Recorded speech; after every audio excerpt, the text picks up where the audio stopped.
हर दिन एक भिखारी दरवाजे के पास आकर भीख मांगता था और घर का मालिक हमेशा घर के बाहर आते ही उसे देखकर फिर जाया करता।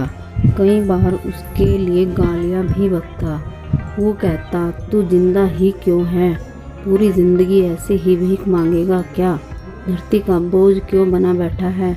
तो कभी कभी उस भिखारी को गुस्से में वह धक्का भी मार दिया करता। इतना कुछ हो जाने के बावजूद भिखारी के मुंह से सिर्फ यही निकलता कि भगवान तुम्हारे पापों को माफ़ करे। एक बार सेठ को धंधे में बड़ा नुकसान होने की खबर मिली। सेठ बहुत परेशान था कि तभी उसके दरवाजे पर वही भिखारी आया। गुस्से में अपना आपा खोते हुए सेठ ने उस भिखारी को पत्थर दे मारा। पत्थर लगने के कारण भिखारी का सर फूट गया और उसके सर से खून बहने लगा।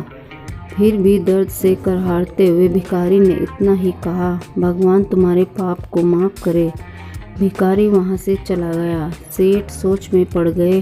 भिखारी को पत्थर मारा, फिर भी उसने सिर्फ प्रार्थना की। सेठ का गुस्सा शांत हुआ, सेठ का मन शांत हुआ तो भिखारी का रहस्य जानने के लिए सेठ ने भिखारी का पीछा करना शुरू कर दिया। भिखारी जहाँ जहाँ जाता सेठ उसके पीछे पीछे जाता। सेठ ने देखा कि कोई उसको खाना देता, कोई उसको मारता, कोई अपमानित करता तो कोई गाली देता। लोग भिखारी के साथ चाहे जैसा व्यवहार करते, लेकिन भिखारी सबके लिए एक ही प्रार्थना करता, भगवान तुम्हारे पाप माफ़ करे। अब रात होने को आई थी। भिखारी अपने घर जाने के लिए लौटा। वो अपने घर पहुंच गया, लेकिन सेठ अब भी उसका पीछा कर ही रहा था। एक पुरानी टूटी हुई खटिया पर एक बूढ़ी औरत लेटी हुई थी। काफ़ी कमज़ोर और बीमार लग रही थी।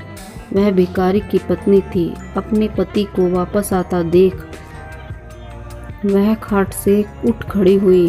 पत्नी ने अपने पति के भीख वाले कटोरे में देखा, उसमें सिर्फ आधी बासी रोटी थी। उसे देखकर वह बोली, आज बस इतना ही मिला?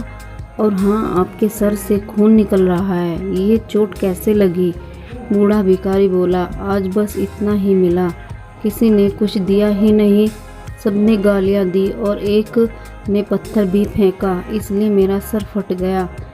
एक गहरी ठंडी सांस लेकर बूढ़ा भिखारी फिर से बोला, यह मेरे ही पापों का फल है। तुम्हें याद है कुछ सालों पहले हम कितने अमीर थे? क्या कुछ नहीं था हमारे पास हर चीज़ ज़रूरत से ज़्यादा थी। लेकिन हमने कभी दान नहीं किया, और उससे भी बुरा हमने उस अंधे भिखारी के साथ किया जो हमारे द्वार पर भीख मांगने आया करता था।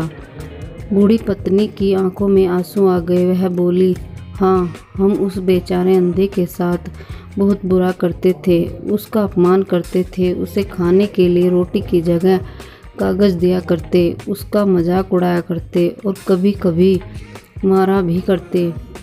मैंने कभी उसको रास्ता नहीं दिखाया। एक बार मैंने उसके मुंह पर मिट्टी भी फेंकी थी और वह हमेशा दुखी होकर यही कहता कि भगवान तुम्हें तुम्हारे किए की सज़ा देगा, भगवान तुम्हारे पापों की सज़ा ज़रूर देगा।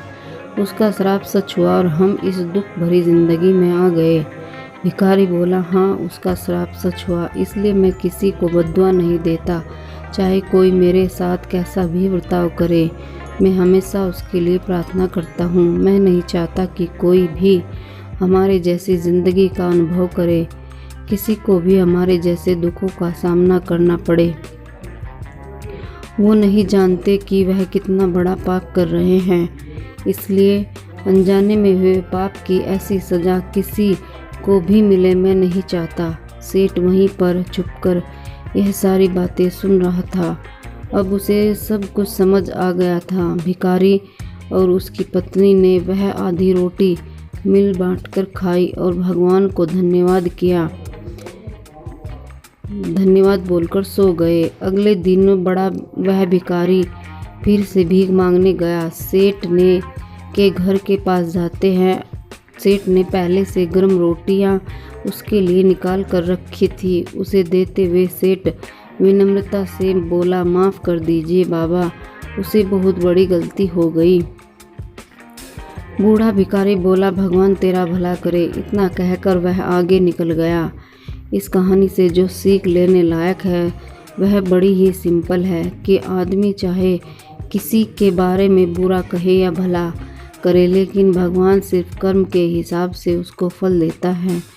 क्या हुआ अगर भगवान नहीं दिखता है, लेकिन यह बात बिल्कुल सच है, उसके खाते में सबका हिसाब बहुत बहुत पक्का होता है।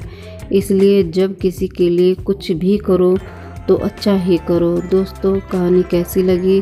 पसंद आई तो लाइक, शेयर और सब्सक्राइब ज़रूर करें, और चैनल पर नए हैं तो चैनल को सब्सक्राइब करें। मिलेंगे एक नई कहानी में, तब तक के लिए नमस्कार। स्वस्थ रहिए, मस्त रहिए और ऐसे ही मुस्कुराते रहिए।